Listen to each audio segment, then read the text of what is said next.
চাল স্বচ্ছ ও ঝকঝকে করতে মেশানো হচ্ছে বিষাক্ত রাসায়নিক। শস্যদানা সরু বানাতে ছেটে ফেলা হচ্ছে আবরণ। এতে পুষ্টিগুণ হারাচ্ছে প্রধান খাদ্যশস্যটি।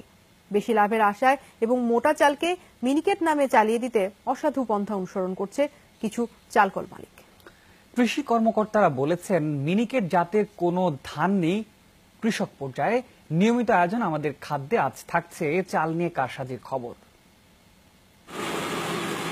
একই ছাদের নিচে বাছাই, সেদ্ধ, শুকানো আর ছাঁটাই। মেশিনের এক প্রান্তে ঢেলে দেয়া ধান বেরোচ্ছে জনপ্রিয় চাল মিনিকেট হিসেবে।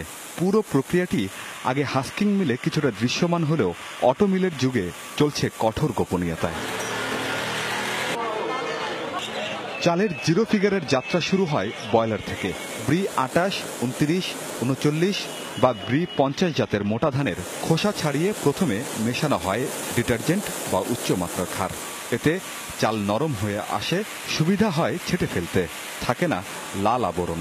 তারপর রং সাদা করতে ব্যবহার হয় ইউরিয়া সার।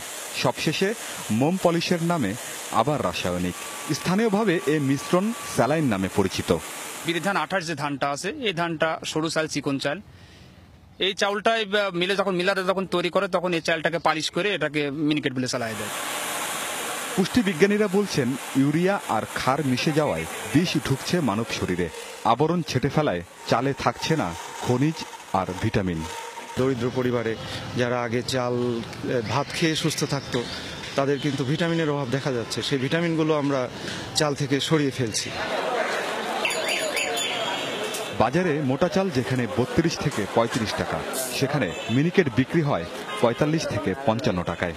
বিপুল আয়ের লোভেই মিনিকেট বানাতে ঝাঁপিয়ে পড়ে অনেক ব্যবসায়ী। চাউল যেটা দেওয়া হয় সেটা আন্তর্জাতিক মানসম্মত চাল দেওয়া হয়। এই ধরনের রিফাইন্ড কার্বোহাইড্রেট খেলে যে শক্তি যোগানোর কথা, সেই পরিমাণ শক্তিও সে যোগাতে পারে না, বরঞ্চ রিফাইন্ড রাইস খেলে মোটা হওয়ার, স্থূল হওয়ার ঝুঁকি থাকে। মিনিকেট বানানোর সময় চালের 3 ধরনের উপজাত তৈরি হয়।